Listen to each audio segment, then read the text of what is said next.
Assalamualaikum warahmatullahi wabarakatuh.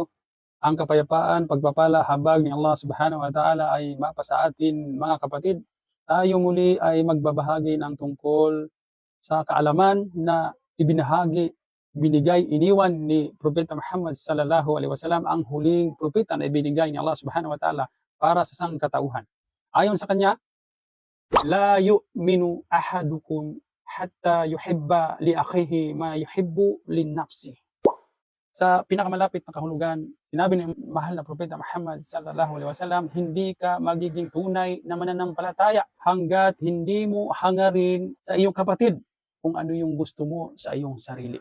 Napakagandang katuruan ng ating mahal na Propeta Muhammad sallallahu alaihi wasallam.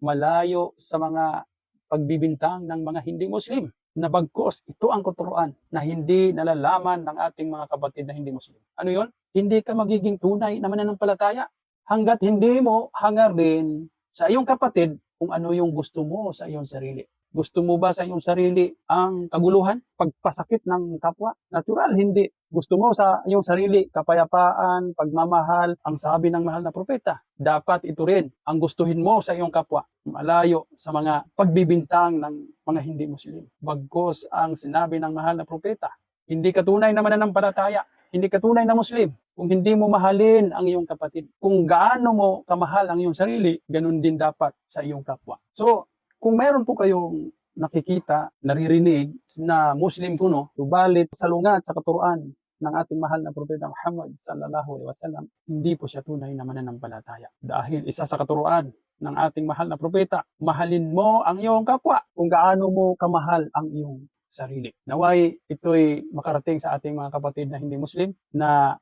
kapayapaan. Hanggang dito na lang. Ito po ang iyong lingkod, si Brother Abdul Malik, mag-iwan sa inyo ng kapayapaan. Assalamualaikum warahmatullahi wabarakatuh.